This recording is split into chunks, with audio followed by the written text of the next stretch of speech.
Olá, amigos e amigas da TV Cidade. No Cidade Esporte desta semana, mais que especial, ao lado de um cara que é multicampeão. Atuou pelo Vasco, seleção brasileira, conquistou o título de vice-campeão mundial na Copa de 98 na França, com a seleção brasileira.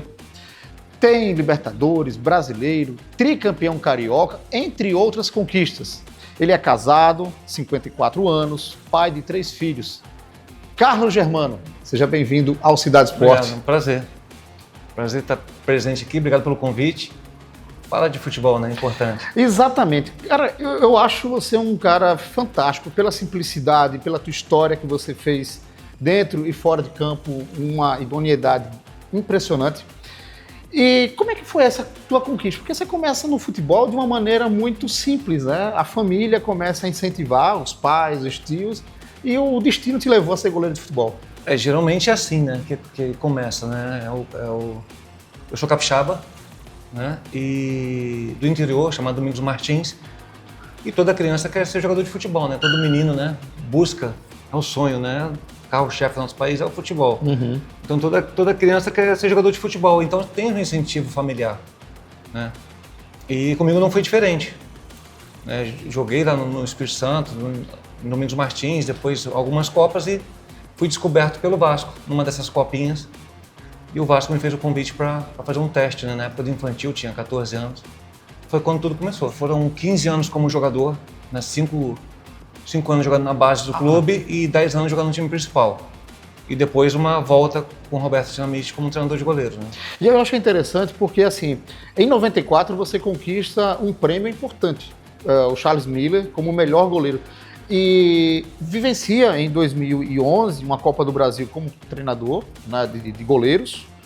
Teve a Série B em 2009, com a parte do Vasco. Como é que isso mexe com o profissional Carlos Germano? Cara, tudo é uma preparação, né? Tudo é uma preparação. Acho que você... Nada melhor do que o caminho, né? Que você está trilhando para você pegar experiência em cima disso também. Primeiro como jogador, né? Então você defende um Vasco da Gama. Pela grandeza do Vasco. Eu começo a jogar no Vasco da Gama com 19 anos de idade, no time principal. Então muita pressão sempre, né? E joguei 10 anos como goleiro principal do Vasco. E sempre muita cobrança, não é fácil, né? E depois, quando você para, você aposenta, né? Eu aposentei cedo, com 36 anos, mas você busca continuar no futebol ainda, que é a minha área, né? Como treinador de goleiro. Eu tive a oportunidade de fazer o curso de treinador e logo em seguida fazer parte de um grupo do Vanderlei Luxemburgo que eu fui trabalhar no Joinville. Foi meu primeiro emprego como treinador de goleiro. E voltando ao Rio, eu volto para o CFZ, que eu havia feito estágio no CFZ do Zico, e volto já para ser treinador de goleiro do CFZ do Zico, né? No Campeonato Carioca, da Série B. Mas não fiquei muito tempo, fiquei acho que 2 meses só e o Roberto assume o Vasco e me faz o convite para ser o treinador de goleiro do Vasco da Gama. Não tem nem como pensar, né? Claro. Voltando para casa, o nosso maior ídolo te chamando como presidente, e foi uma experiência maravilhosa, né? Maravilhosa. Você trabalha num clube que você ama e da forma que foi, né? E a forma como foi chamado, né? Pô. E aí, várias outras situações que aconteceram, né? Foi no mesmo ano que o Roberto assume que o Vasco também cai a primeira vez, né? Para a Série B. Então você tem toda essa mudança, né? Eu não sei, pela questão da data aqui, eu não estou bem... 2008. 2008, né? Foi a primeira vez, teve aquela mudança toda de briga política no clube, né? Sua relação com o Eurico Miranda era boa? Era tranquila. Tranquila? Algumas coisas que a gente... Ele era uma figura, aquele cara. Tortava o nariz, mas não se ajeitava. Agora já tenho a impressão que o Roberto Dinamite já era mais... O Roberto sempre foi do diálogo, né? Diálogo, né? Sempre foi dessa forma. E aí você teve a chamada para a seleção brasileira. Foi no ano que Romário foi cortado, aquela coisa toda. 98.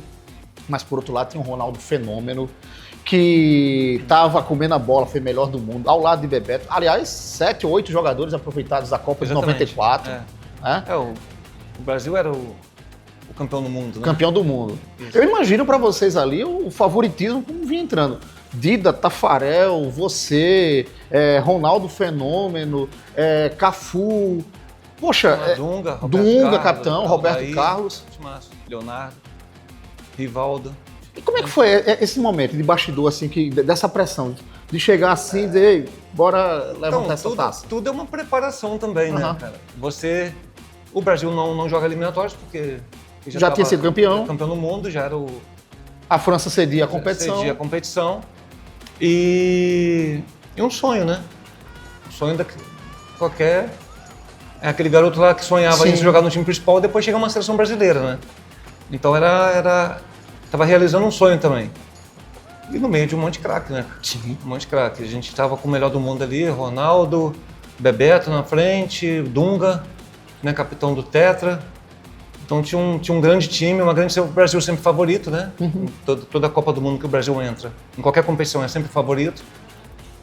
Pela nossa escola e pelo futebol que pelo ser pentacampeão do mundo. E um sonho, né? Um sonho de estar jogando na Copa do Mundo. Foi por pouco. Muito pouco. Até que ponto aquele problema do Ronaldo antes da final, o Brasil perde por 3-0, né? Zidane estava comendo a bola. Aquilo ali interferiu vocês no jogo? Tinha todo um momento que envolveu a seleção no momento do Ronaldo, né? O Ronaldo foi antes da partida hospitalizado por uma convulsão, questão de saúde, A gente ficou sabendo justamente na hora que o Zagallo foi fazer a reunião com a gente. E já mexe com a equipe. Você, né, conta com o seu jogador e daqui a pouco dá aquele baque, mas na situação que você está defendendo uma Copa do Mundo, numa seleção brasileira, você tem que estar preparado para tudo, né? Aí tudo bem, foi feita a reunião, Edmundo que jogaria, né, e a gente vai para Paris para o jogo final. Né, que era pertinho o lugar onde você estava, 40 minutos, E chegando na hora da preparação para entrar em campo, o Ronaldo chega falando que vai jogar. É um outro momento em que teve reunião, realmente foi liberado para o Ronaldo entrar em campo, né? Mas e a concentração para a final? Eu acho que... Edmundo ali ficou pé da vida. E assim, as pessoas às vezes não param, não pensam no seguinte: qualquer coisa que você vai fazer na vida, você tem que ter uma concentração para você. Sim. Se eu for jogar com qualquer time, até um jogo amistoso, você tem que estar concentrado para aquilo. Então você vai para uma final de Copa do Mundo, com duas situações antes da partida, que vai mexer com todo mundo, né? Só vai municiar mais o time adversário. Aí falaram que o Brasil tinha sido comprado, aquela coisa toda, porque a França é a primeira vez que podia ser campeã, estava cedendo. Não tinha nada disso, não. A França estava em casa, né? Toda a França inteira, Paris inteiro mobilizado para aquele jogo. E o Brasil também. Seria um grande jogo, talvez, se não tivesse acontecido o que aconteceu com a seleção brasileira em relação a esse tipo de situação. Em 98, você aproveitou muitos jogadores, a seleção brasileira ali, como a gente falou anteriormente, foram 8 nomes, inclusive o seu, que atuavam no Brasil. Nessa última convocação de Ancelotti, aliás, a primeira convocação de Ancelotti, apenas 3 times do Brasil foram chamados. Flamengo, Palmeiras e um jogador do Corinthians, que foi o Hugo Souza, goleiro também. O nível do futebol europeu está muito acima do atualmente esperado, principalmente na sua área dos goleiros. E olha que eu estou considerando que recentemente houve o primeiro Mundial de Clubes nos Estados Unidos. Sim, vamos lá. A primeira convocação do Ancelotti, lógico que ele deve ter muita mudança ainda em relação ao que ele deve estar acompanhando o Campeonato Brasileiro e os nossos jogadores que estão jogando na Europa, né, pelo mundo afora. Sobre o futebol europeu. Geralmente o futebol europeu tem os melhores do mundo, sempre foi dessa forma, né? Se você for ver, qualquer time europeu é uma seleção que está em campo ali, quer dizer, o melhor jogador de cada país está ali servindo esse time, então tem essa diferença, né? E de certa forma é muito bom para os jogadores brasileiros que estão servindo essas equipes também.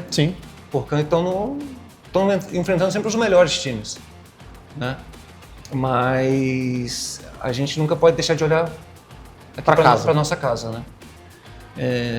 Você vê o Flamengo e Palmeiras, Atlético Mineiro, que há uns 2 anos atrás vem despontando, Botafogo, que fez 2 anos já maravilhosos, né, a nível de brasileiro e Libertadores. Então a gente tem condição dos times brasileiros também cederem cada vez mais jogadores para a seleção brasileira. Eu acho que o que vai acontecer. Vamos aí.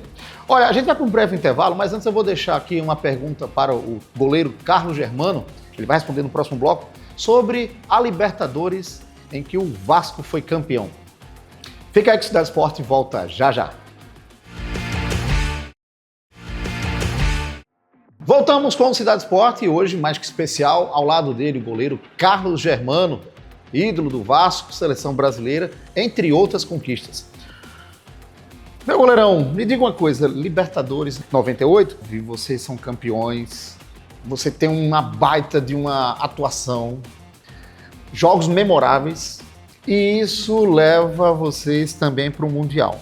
Mas aconteceu que no Mundial você não foi para aquele Mundial que teve o Corinthians, o Vasco disputado no Rio. Eu queria que você falasse primeiro dessa Libertadores que você participou, que você estava ali pegando até pensamento. Bom, primeiro, a gente faz um brasileiro de 97 maravilhoso, né? O Vasco é campeão brasileiro, que nos credencia a jogar Libertadores em 98.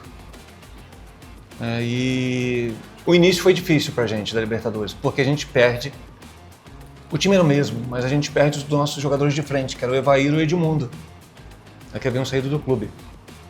Mas a gente contrata o Luizão e o Donizete. Lembro demais. É demais, tinha um timaço, nosso time era realmente muito bom. Mas no início foi difícil encaixar essas peças, né? Dentro da filosofia que o professor Antônio Lopes queria que o time jogasse. Com muita conversa a gente ajeitou o time, né? Porque do meio para trás era o mesmo time, né? Só tinha que ajeitar essas 2 peças. Foi quando as coisas começaram a acontecer. E o que marcou que foi assim, que o torcedor vascaíno não vai esquecer jamais, é que foi justamente a Libertadores no nosso centenário. Uhum. Então isso aí fica marcado para sempre, né? Você conquista a América no seu centenário, então foi importantíssimo para a gente. A gente pega uma fase de mata-mata, né? Depois que a gente sai da fase de grupo. A gente pega uma fase de mata-mata, os 3 jogos que a gente fez, né? Das oitavas de final, da quarta de final e da semifinal, foram os 3 últimos campeões da Libertadores da América, né? Foi Grêmio, Cruzeiro e River Plate. E a final contra o Barcelona de Guayaquil. Né? Mas foi maravilhoso, né, cara? Mas o que ali para você continuar no Mundial, logo no ano seguinte? Porque até interessante. Eu joguei o Mundial contra o Real Madrid, naquele ano, de 98. A gente jogou lá em Tóquio. Mas aí teve o Mundial no Rio de Janeiro. Porque assim, você, além de ter participado na Copa do Mundo, e teve participado desse momento marcante do 98, teve também esse outro Mundial, porque foi o primeiro Mundial com o formato FIFA credenciado. O Corinthians, ele participa do Mundial de maneira, por ter sido o melhor ranqueado, né, no Brasil, tinha levado essa vantagem. O Palmeiras foi campeão de 99, mas como não havia terminado a competição até a data, enfim, do limite, o Vasco entra na competição porque já tinha concluído e era o último título. E vocês, no caso, o Vasco, disputam contra várias equipes de peso do cenário internacional. E a final acontece entre Vasco e Corinthians, quando o Corinthians conquista o primeiro Mundial. E aí eu me pergunto, o que houve que aconteceu nesse meio tempo que o Carlos Germano fez todo esse caminho para estar disputando esse Mundial também no Rio e de repente não aconteceu de ficar? Então, realmente houve toda uma preparação. Eu ia jogar o Mundial, só que... O do Rio? Do Rio, certo. Contra o Corinthians. Eu joguei contra o Real Madrid em 98, lá em dezembro, né? E em 2000, no início do ano, né? Que foi em janeiro esse Mundial, eu fui afastado, né? Tinha umas confusões contratuais com o Vasco e eu fui, na época, deixado de lado, né, daquele Mundial. E era o meu sonho jogar aquele Mundial pelo Vasco, né? Mas foi o que realmente aconteceu. Ainda mais em casa? Em casa, Nossa. imagina, né? Mas aí, dentro desse tempo, você teve outras bagagens. Depois do Mundial que foi no Brasil, eu fui pro Santos. Joguei no Santos, joguei na Portuguesa de São Paulo e depois no Botafogo um pouco tempo, né? E no Rio, joguei no Paysandu. Paysandu também. Eu ia falar sobre isso. Na época da Libertadores de Paysandu, joguei lá. Em 2003. Aí eu volto pro Rio, jogo no América e no Madureira e vou para Portugal, onde eu encerro minha carreira. Então, nesse meio tempo, entre esses times, entre São Paulo, o futebol carioca e o do Paysandu, né? Na região do Pará. E essa experiência também em Portugal. Qual foi o futebol mais difícil de se vivenciar? Porque fala-se muito, o futebol charmoso, o clássico e tal. Para o Carlos Germano, qual é o futebol mais complicado nessa experiência? Mais difícil, pesado? Cara, o futebol, o nosso campeonato nacional é muito difícil. Né? O brasileiro é realmente dificílimo, né? Não somente o brasileiro, mas a Copa do Brasil também, pelo que ela propõe para os times, né? Que são jogos de ida e volta, né? Mas o campeonato brasileiro, além de ser longo, ele é desgastante. E uma coisa que a gente tem diferente do europeu, né? Qual é essa diferença? Que no futebol europeu, em alguns países, tem 4 equipes que são candidatas ao título. No campeonato nacional, não. No campeonato brasileiro, não. Você tem praticamente 10 equipes com condição de chegar às finais do campeonato brasileiro. Aí, dentro desse contexto, o Carlos Germano foi destaque no brasileiro, dentro e fora do Brasil. E o que é que você admite assim, hoje para o torcedor vascaíno? Essa paixão, essa emoção do São Januário, o que é que ele representa nessa situação do Vasco dentro e fora das 4 linhas? Cara, o Vasco, sou muito grato ao Vasco, porque praticamente metade da minha vida eu fiquei dentro de São Januário, né? Uma parte como jogador e depois uma outra parte como treinador de goleiro. E sempre fui muito grato ao Vasco e sempre vou ser. A minha gratidão pelo Vasco da Gama é eterna, porque foram minhas maiores conquistas, vestindo a camisa do Vasco. Através do Vasco da Gama, eu disputei uma Copa do Mundo, né? Fui para a Copa América e depois a Copa do Mundo. E o Vasco me deu tudo isso. Né? Então, além de ser vascaíno, de família vascaína, eu tive a possibilidade de vestir a camisa do time que eu amo. Né? Então, tudo é muito diferente, né? E recebendo a proposta para defender o Flamengo, Kleber Leite. Às vezes, não quero. Uma confusão. Mas uma história porque foi antes da Lei Pelé, né? Quando se encerravam os contratos, né? Com os clubes. Quando você não renovava logo o seu passe automaticamente. Era do jogador? Não. Ia para a federação, ficava um passe estipulado. Né? Não é como hoje, que eu posso pegar pela Lei Pelé e sair. Você pertenceu ao clube. Então, se você, desde o momento que você não renovava seu contrato, ele ia para a federação e ficava com passe estipulado. Então, qualquer equipe que chegasse com esse recurso poderia te levar para jogar jogar contra a ex-equipe do coração. Mas aí não vingou não, porque quando surgiram algumas possibilidades de ter que abandonar o Vasco, não tinha como. Aí eu renovei o contrato e aí fui campeão brasileiro e da Libertadores em seguida. Aí você teve a vivência com o Papai Joel, onde superou os rivais com uma estratégia super curiosa. Ele dava alguns toques diferentes, né? Quais foram essas estratégias que gerou esses momentos? Então, o professor Joel, eu comecei a jogar no Vasco com o professor Zagallo. Né? Depois o professor Lopes me coloca para jogar um Carioca em 91. E em 92, no Campeonato Carioca, quem vem é o professor Joel. A gente faz algumas excursões pela Europa, né? E eu tinha 22 anos, 21 anos e tinha muita pressão, porque o Vasco queria contratar um goleiro experiente, com mais rodagem, e eu era muito jovem. E quando eu vou para a Europa, eu vou bem nesses jogos, e o professor Joel falou, não, eu vou apostar no Germano. E aí sim, a gente é campeão invicto, né, em 92, do Campeonato Carioca. E o Joel tem as estratégias dele, né, cara? Então ele é sempre muito folclórico em algumas coisas, mas verdade. Muito inteligente. É um treinador que, quando ele voltava do vestiário, ele já vinha para ganhar o jogo, já sabia o que ia acontecer. Sempre com uma leitura de jogo muito boa. E sempre quando começava qualquer competição, ele reunia a gente no vestiário, no meio do campo, mostrava a tabela pra gente, né? Principalmente carioca, né? A gente foi campeão e bicampeão com o professor Joel. Ele pegava a tabela e olhava assim, olha só, os clássicos indefinido, né? 1-0, 2-1, perde, ganha. Mas se a gente conseguir vencer essa partida aqui fora e essas aqui, pode mandar fazer faixa que o campeão é a gente. Falava assim. Grandioso. E acontecia. Beleza. Olha, eu vou para um breve intervalo. Na sequência, eu tenho mais entrevista aqui com ele, Carlos Germano, goleiro, treinador também de goleiro, né? Seleção brasileira e Vasco da Gama, trazendo mais informações para você aqui no Cidade Esporte. Estamos de volta com o Cidade Esporte, agora nesse terceiro bloco, um ping-pong rapidinho, que é quando eu digo uma palavra e você me diz a primeira resposta que vem na sua mente, certo? Vamos tentar. Futebol. Futebol, sonho, né? Seleção brasileira. Cara, é o sonho máximo, né, de todo jogador de futebol. Vasco da Gama. Vasco da Gama é minha paixão. Jogo marcante. Vasco e Palmeiras, final do Brasileiro 97. Edmundo Romário. Pai, difícil, mas Edmundo. Um campeonato.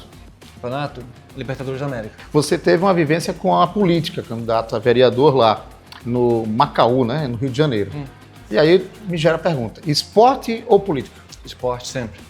Fama? Fama? Fama é pra quem gosta de ter. Te conforta? Hã? Te conforta? Eu sou bem light em relação a isso. Maior conquista? Maior conquista? Cara, foi ter jogado no Vasco, cara. É assim, eu falo assim, as pessoas me perguntam, vou só prolongar um pouquinho, que eu troco qualquer título meu por ser lembrado como Carlos Germano do Vasco. Né? A gente conquista isso, né? É verdade. E respeito. E você tem graças isso. a Deus. Boa e má lembrança? Uma boa e uma má lembrança? A boa lembrança foi ter jogado no Vasco, né? E a má foi não ter conquistado o Mundial de clubes pelo Vasco. Família? Família é tudo, né, cara? Você comentou aí, 27 anos, são 30 anos de casado, né? E 3 filhas, né? É. E uma delas trabalhando na área de educação física e comunicação. Comunicação e outra direito. Um livro? Cestas Sagradas, Phil Jackson. Fé? Fé? Sempre tem, né? Sempre tem que ter fé, né? É o que move a gente, né? Move a gente. Um hobby? É assistir futebol. Um filme? Poderoso Chefão. Estilo musical? Eu circulo em todas as áreas, mas gosto muito de um sertanejo, um rock, assim. Essa é curiosa aqui. Uma comida preferida do Carlos Germano? Rapaz... É que ele gosta. Tendo feijão e arroz, o que acompanhar... Maior incentivador? Meu pai. A imprensa esportiva? É o que move o esporte no mundo geral. Uma viagem? Minha maior viagem vai ser o Vasco ser campeão do mundo ainda. Show. Uma qualidade e um defeito? Ser atento, paciente, sempre atendendo todos muito bem. Um defeito é talvez acreditar demais em algumas coisas. Para finalizar, só mais 3 pontinhos. O que me empolga atualmente é? Um bom futebol. Bom futebol. A gente tá carente, né? Tá. Faltou alguma pergunta? Não, tá perfeito, tá certinho. Carlos Germano, muito obrigado pela sua presença aqui em João Pessoa. Mais uma vez eu quero agradecer o pessoal da torcida organizada e o pessoal da loja foi super atencioso, gentil conosco em permitir, com toda essa viagem continental que o Brasil tem, horários de voo, e você ceder juntamente com o pessoal que está aqui com a gente. Prazer é todo meu, obrigado pelo convite. Beleza, então. Obrigado, Carlos Germano. Sucesso para você, viu, cara? Obrigado. Um abraço. Ficamos por aqui. Na próxima semana estaremos juntos nesse mesmo canal e neste mesmo horário. Se você quiser rever esse e outros programas, entra lá no YouTube, TV Cidade de João Pessoa. Aproveita, se inscreve, compartilha, ativa o sininho. E também no canal 6.3. A todos vocês, um abraço e bola pra frente. Tchau!